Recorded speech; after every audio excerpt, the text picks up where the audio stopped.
This podcast is a member of the Place to Be Nation family. Visit us at placetobenation.com, the only place to be in your pop culture world.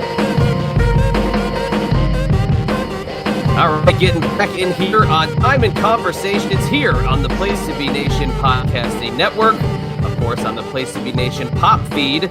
If you didn't know by now, my name is Ian, and I'm here on Diamond Conversations with a certified hitting guru and former Major League Baseball player, the one and only Mr. Jeff Frye, joining us today. Mr. Frye, how's things in your land? All right, buddy. How are you? Thanks for having me. We're doing phenomenal. We're also joined today by the local statistician of Diamond Conversations, Mr. Doug Barclay. And get ready to talk to you. You turned into a little bit of a viral sensation in the last couple of months. And it's been quite the the fun journey to watch your videos evolve as you've taken on some sort of the haterade, some sort of the non-certified hitting gurus of the current age. How's the past couple months been for you, and kind of taking on this little viral sensation you've got here?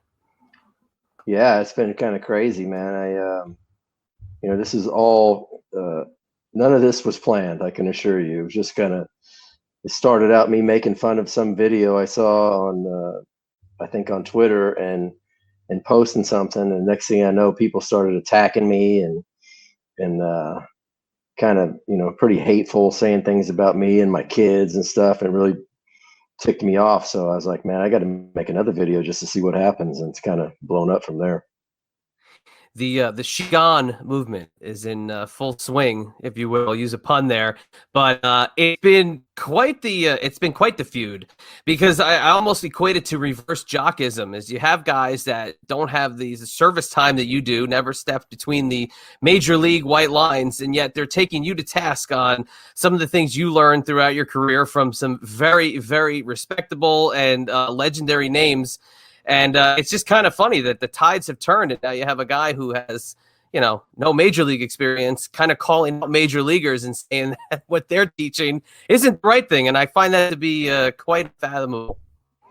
Yeah, it's absurd if you think about it. It's why would people believe that somebody who never played even a minute of professional baseball knows more about hitting than all these guys who have joined in on this and had careers in the game?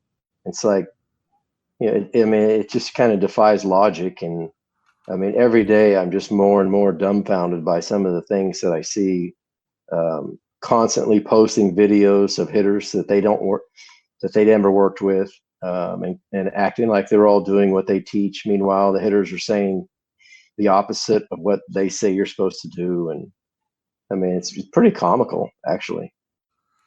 I mean, it's one thing, you see the veterans and guys like yourself that have chimed in, and you see, awesome commenters like Marvin Freeman, Todd Pratt, and guys that, they have great major league careers that are calling this guy out. But then to kind of almost criticize some of like the most legendary all-time Hall of Fame hitters now, it's kind of crossing over into like the blasphemy zone, because it just doesn't make any sense that this is somebody that people are taking tips from and essentially paying money to learn how to hit from a guy who really doesn't know what it's like to know what you guys know.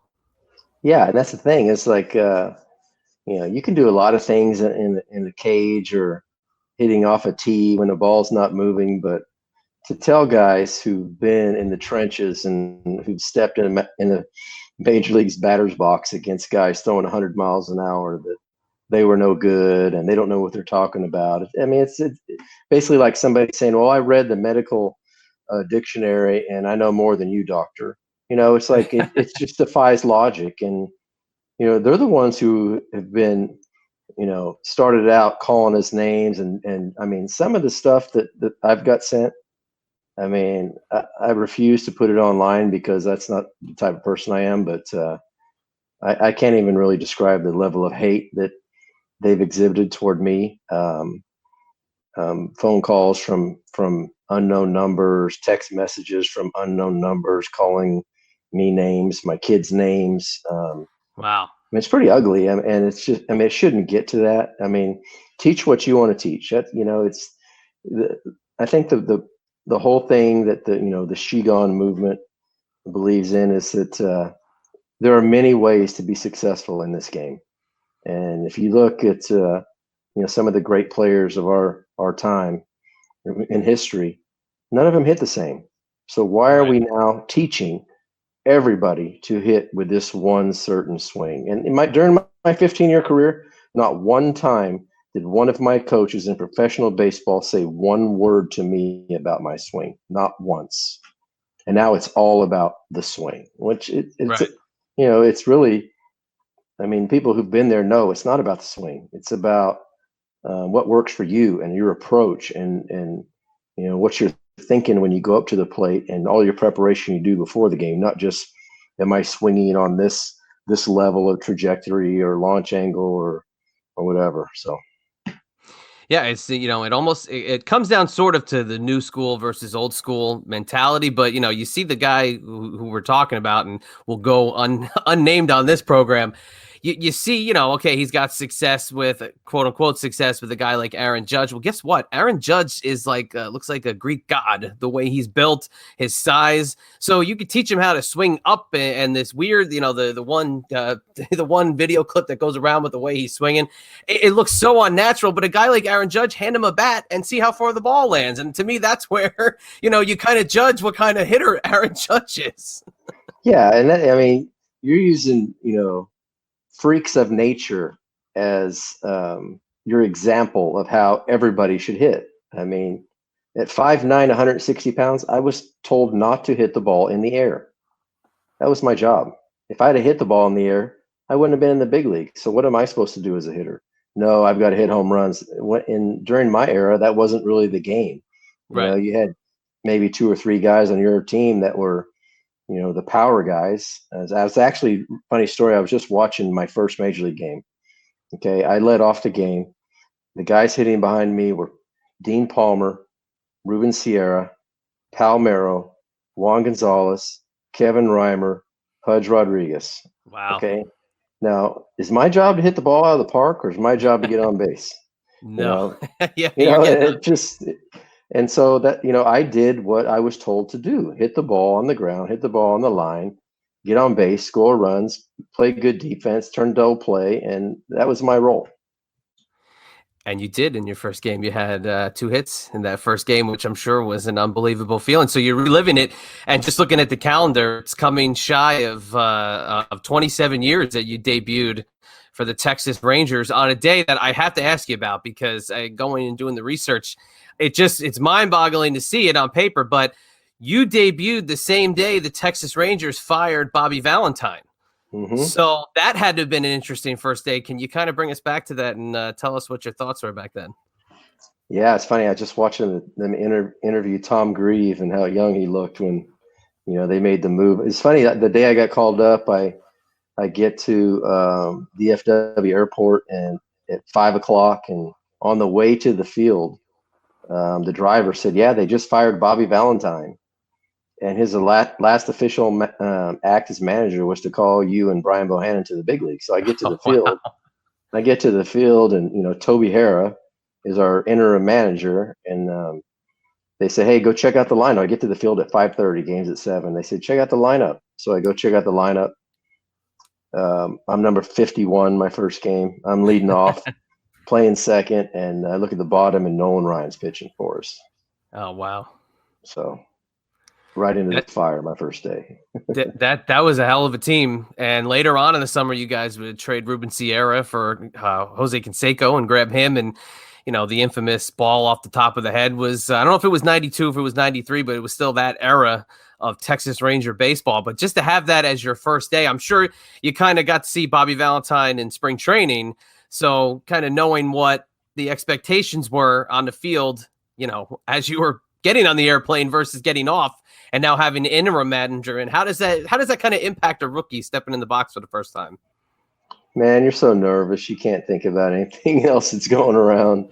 You just got to try and focus. And I think it probably worked well for me, because I didn't have much time to sit around and think about my first game and get really nervous. I mean, I was rushing around to, get my bag unpacked and get out for infield, which was at 6:10. I couldn't make it out for BP. And I was just trying to focus on maybe get a few scouting reports on the Indians. We played the Indians my first game, and I mean, they had Jim Thome, a slim Jim Thome playing third base. They had Carlos Baerga, Roberto Alomar, Paul Sorrento. I mean, they had Mark Whitten. They had some studs on their team, and I'm just trying to get the scouting report. You don't want to mess up and be in the wrong position when Nolan Ryan gets somebody to hit a ground ball. So I didn't. It was fortunate for me that I didn't have enough time to really get nervous. Now, does Nolan Ryan say anything to you as you're getting ready to take the field? No, you didn't talk to Nolan. Nolan was like, I mean, you just tried not to mess up when he was pitching. Or I remember walking over to his locker after I'd been there a while to get some autographs, and I mean, everybody in the locker room's going, "Oh no, here he comes, Nolan! Mortgage must be due." You get an autograph from Nolan, and the ball's immediately worth like $75. So, no, Nolan was larger than life. Oh, that's great. Now I love that era. That's takes me back to being a young little guy and watching you guys and really loving the game of baseball at an early age and not caring about swings and launch angles and this and that. Just wanted to watch the games and see you guys perform. But you get your first hit in your first game, so that's kind of got to take a load off your back and make the next at bat maybe a little easier because you got that first one off the schneid. How'd the first hit feel? I felt good. I mean, my first at bat, I walked on 5 pitches, which was good because I was shaking in my boots. And my first hit was a kind of a sinking line drive to left field that Albert Bell tried to make a sliding catch, and it bounced past him. So I got a triple, and man, it was a big relief. And then my next at bat, I was just watching. I was 0-2 in the count, and I flicked a little base hit to right field. So my first 3 at bats, I got on base, which is, you can relax after that a little bit. Oh yeah, absolutely. And then you think you're on top of the world, right? So the next, the first offer probably hurts a little more. Yeah, this big league stuff is easy, man. I thought, I'm batting 1,000, 2 for 2 with a walk and 2 or 3 runs scored, and it's all downhill from there. Actually, Do you still have the ball? I do. I'm looking at it right now. Oh, very nice. Yeah, that's the first question. Somebody one of the last guests we had on, I asked, "Do you still have the ball?" And they said that, they gave it to somebody and this and that. But it's one of those things. I'm sure that's like you gotta kind of tear that away from the vice grips of life because that's one for the books.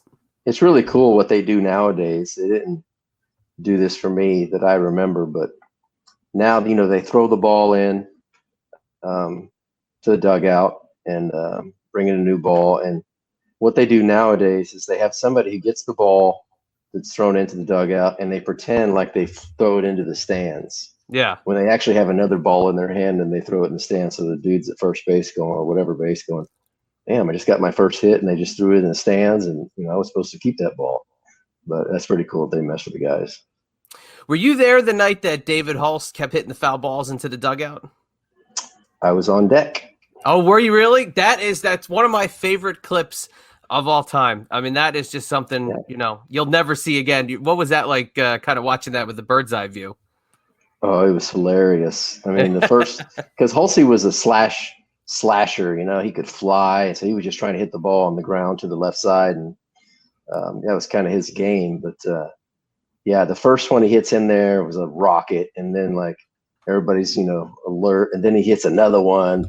And then they like all bunch of the guys move out of the dugout. Then he hits another one, and then everybody in the team was down the tunnel. he was even laughing at home play. I think it's one of you could probably find a blooper reel of that, but we were cracking up.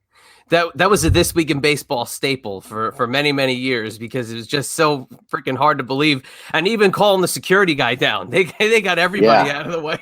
Yeah, we're not safe in here. This dude's trying to kill us.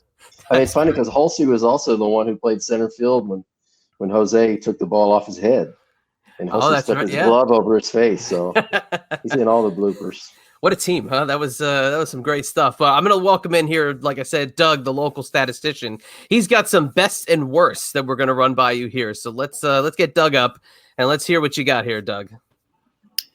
How you doing, Jeff? So I'm a pollster by day, and I spent a lot of time with sort of the nitty gritty of the report. Looking at your career, I found a couple instances where you really handled some of the best pitchers of the day quite well. Whether it's off Roger Clemens, you hit 421. You went 9 for 31 with a 290 average off David Wells.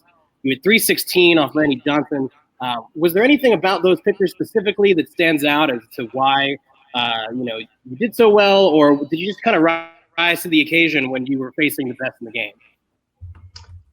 Well, I mean, with the exception of David Wells, I mean, those other guys were, pure power pitchers. So those guys were, I mean, David Wells was more of a, he had a good fastball, but not like Randy Johnson and Roger Clemens. He was more of a cutter kind of guy, but I could hit a fastball. And the thing is those type of pitchers, they're not going to goof around with a guy like me because they're not afraid that I'm going to hit a home run. So they're going to come right after me. And I was just the type of guy who had a short swing and could hit a fastball. So I think that's why I had success against those guys. Funny side note on David Wells is I started out my career 0 for 15 against him. And I was like, man, why can't I hit this guy? And wow. So I was facing him one day. And before the game, I called a good friend and that I'd played with and was a scout. And I said, man, I don't know why I can't hit this guy. And so he goes, we talked through, like, how does he get you out? And I said, well, he keeps throwing this cutter that I think I'm on it. And then every time I go to swing, it jams me, gets in on my bat, and he goes, well, just make sure, look for the ball away. If it's not away, don't swing at it. So I was like, all right, my first at bat, I looked for the ball away, got a base hit, got to first base. And the funny thing is, I didn't know David Wells. I'd never talked to him in my life. So he takes his hat off, right? And he looks at me with a smile and goes like this with his hat and puts it back on his head, flips me off. And I got a chuckle out of that. But so you said I was 9 for 31 against him, and I started out 0 for 15. So that means I was 9 for 16 after I kind of had an idea how to try and hit him. That's pretty impressive. There you go. Excellent. Now, on the flip side, not to talk about the downside too much. When we had Bill Madlock on, he was struggling a lot against Scott Erickson, but he had Steve Carlton really well. Now, on your end, one person looking at your stats, I know who you're bringing up. I don't want to talk about Mike Mussina. Let's talk about Darren Oliver, 7 for 10, 700 average. How about Darren Oliver? Yeah, I love Darren. Darren's one of my best buddies, man. There you go. Talked to him today. And the funny thing is we were teammates in the minor leagues and with the Rangers. And I actually represented him as his agent for 9 years. But I told Darren, asked him one day, I was like, D, if we ever play against each other, how you going to get me out? He goes, I'm going to bust you in with a fastball. I said, all right. So first time I faced him, he comes inside and I freaking turn on a fastball. Just hit it off Dean Palmer's glove. But, man, it's fun to have success against your old teammates and your friends like that. And that's one of the best stories, I think, of modern baseball is Darren Oliver leaving the game and coming back and playing an additional 9 years. And it's remarkable. Now, he was, I remember, a key factor in the 2006 Met run, I believe. And then, but he was out of baseball. And then he goes on to have this very long, extended career. And it's one of the best stories you could possibly pick that, again, back to what we were saying at the top of the show, you just can't make that up. That's stuff that comes with the beauty of being in the major leagues. Yeah. And actually, Darren had 9 years in the big leagues and kind of had a down year, I think, with the Cardinals. And he called me. I'd just become an agent. And he goes, Frye, Daddy, I need you to help me get a job. And I said, I can't, Darren. I said, you're represented by Scott Boras. He goes, well, stay on the phone. I want you to hear me fire him. I said, no, I'm not going to do that. I said, call me back if you fire him. So he calls me back 5 minutes later. He goes, I left him a voicemail, man. See what you can do. Within 48 hours, I got him an invitation to camp with the Rockies. Okay. So he makes the team, does all right, but then he walks away for a year, right? Decides he was going to retire or whatever. And funny story is Sandy Johnson was assistant GM of the Mets at the time. And I knew Sandy from his days with the Rangers because he was assistant GM of the Rangers when I came up and always loved Sandy. And I called Sandy up that offseason. And I said, hey, man, you guys have any interest in Darren Oliver? He goes, I don't know. Let me talk to our guys. And he said, I'll call you back tomorrow. So I'm sitting around the house waiting and waiting and waiting. It's a beautiful day. I'm like, man, I want to go play golf. I lived on the golf course. I'm like, I'm going to go play golf. So third hole, my phone rings. It's Sandy Johnson, and it's kind of windy out too. So I'm like, man, this wind's gonna be blowing in my phone. I'm like, so I crawl in these, kind of sneak in these bushes by the tee box, try and get out of the wind. And I was like, "What's up, Sandy?" He goes, "What's up, Fryburger?" He goes, "Hey, we'd love to give Ollie a shot." I was like, "All right, what are we gonna do?" He goes, "How about 600 grand if he makes the team?" I said, "That'll work, Sandy." "All right, we'll have our guys call you," and got the deal done. I was standing in the bushes on the third tee box at Mira Vista Country Club, and I mean, look what Darren did after that. That's awesome. What a great story. And I'm sure that's as turning into an agent, that's got to be up there with some of the best of the the quick decision deals. That's pretty damn good one. Yeah, I mean, it worked out great for all of us, and Darren's just, I mean, like I said, one of my best friends from the game, and for him to do what he did after he sat out a year, it was pretty incredible. He had 5 years in a row with the ERA in the twos. That was great. I mean, just at a perfect spot. They always seem to find a good place for him on the team that he was on, and he really extended that career, which is fantastic. And for you though, but that's what a transition to go from playing and then becoming an agent. How was that transition for you? Was it tough? Was it easy to kind of keep the player's mindset and now have the players kind of like best interest in the forefront of your brain? How was that move for you? It was tough at first. When you first become an agent, you think, "Oh man, I played with this guy, and they'll all want to fire their agents and hire me," and it doesn't really work that way. It's like these guys are, fortunately, are loyal to their agent, and so they're not going to jump ship. And I'm not really the kind of guy to try and get them to, try and steal other agents' clients. So that was tough at first, getting used to. But having a big leaguer my first year as an agent was really cool, and especially when a guy that you can represent for 9 years, Darren Oliver was my guy for 9 years. So. No, that's fantastic. So what do you think, kind of just looking at today's landscape, do you think, we kind of have something here in the next couple of months? Do you think that this season may be a wash, or where do you think this 2020 baseball season lies right now? I'm not real optimistic. I'll be honest. If the owners try to implement the 48 game schedule, I'm not sure the players are going to buy it. It's unfortunate, man, because we could be the only game in town right now, and right, and be the most popular. We're probably never going to surpass football again as the most, America's pastime. We'll always be America's pastime, but probably not America's favorite sport anymore. But I think this is a golden opportunity that we let go by the wayside, and it could end up hurting us in the long run. Yeah, it seemed like last season there was a lot of momentum from like the PR point of view. You had the young guns, you had the Alonsos and Vlad Juniors, Tatis, and guys that were really starting to be the flag wavers that were great compliments to guys like Trout, who are not old in any sense of the word, so have many years ahead of them. But it seems like it's been stalled. And now it's where everybody's talking about the '98 documentary. It seems like you almost need that moment to get people back the way the home run chase did, 22 years ago. Yeah, I mean, I started watching that actually yesterday. Pretty cool. It's awesome. But that kind of brought baseball back. And everybody suspected that there were some type of really good vitamins being used by some of those guys. You see some of these balls hit that are moon shots that, I remember there's one of the games I played against the Oakland A's where I was standing next to Mark McGwire, and I looked like a third grader.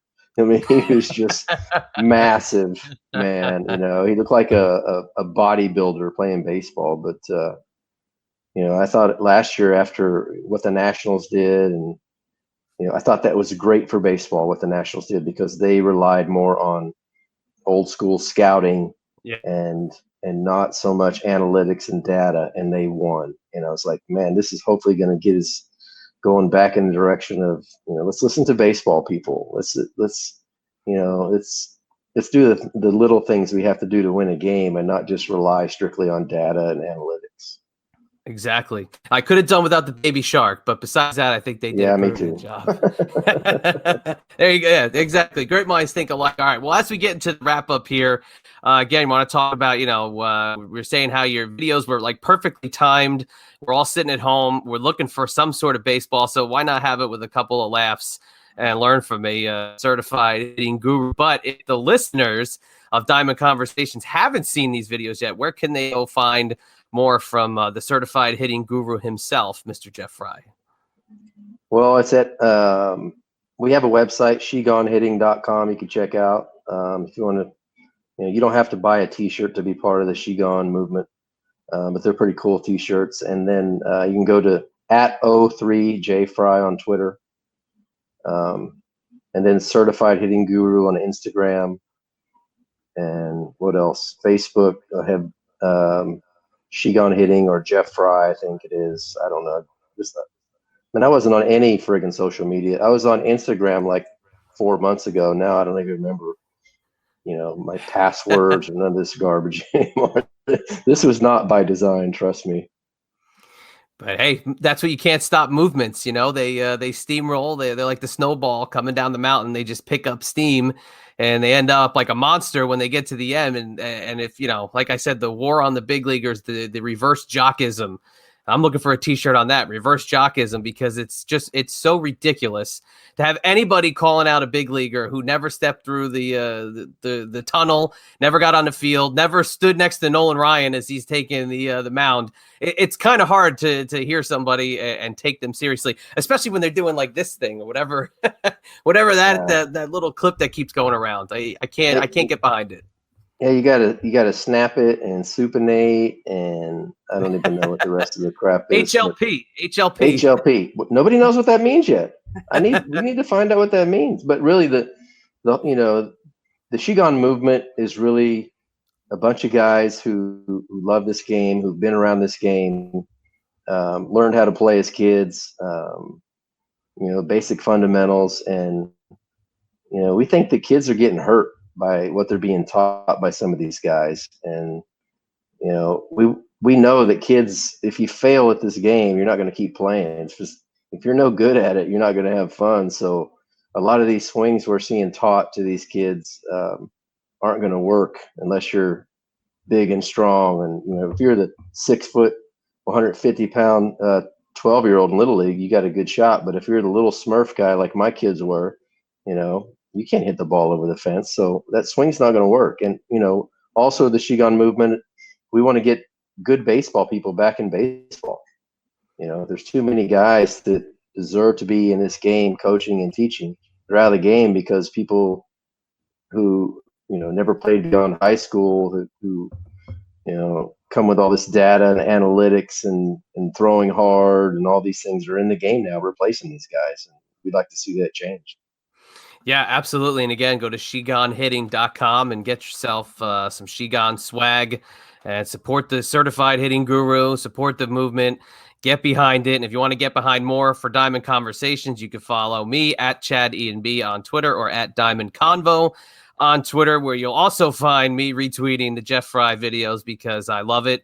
And it's been great while baseball is gone. So we appreciate you keeping it going, and all the best to you and everybody else in your world. And I appreciate the time today. Thank you very much. Yeah, thanks for having me, guys. I appreciate it. Y'all be safe. Promotional consideration paid for by the following. Place to Be Nations, JT Rosero and Chad Campbell here. We want to let you know that we have over 24 podcasts available on iTunes, Stitcher, Google Play, and PlaceToBeNation.com. We now offer them to you on 2 great feeds. On the Place to Be Nation Wrestling feed, we dive into topics running the gamut from today's WWE to the glory days of yesteryear and the ins and outs of the territory days. In addition to our full-length shows, we also deliver to you special pod blasts on topics old and new. The Place to Be Nation Pop feed is a veritable treasure trove of great content. Offered tremendous shows covering the land of movies, television, life, comics, and sports, brought to you by the most knowledgeable and insightful folks in the podcast world. You can find all these great shows, plus archives of our past podcasts from over the past 8 years as well by subscribing to both feeds on iTunes. And while you're there, be sure to rate and leave feedback as well. All of these shows, plus others, available on PlayStationNation.com, where we cover pro wrestling, sports, movies, comics, plus in-depth search projects, and much more. Be sure to support our site by using www.PlayStationNation.com/Amazon when doing your online shopping. We want to thank our friends at Boneheads Wing Bar, ProWrestlingOnly.com, and TheHistoryOfWrestling.com as well. Be sure to follow us on Facebook, Twitter, Instagram, and Tumblr. PlayStation.com, the only place to be in your pop culture.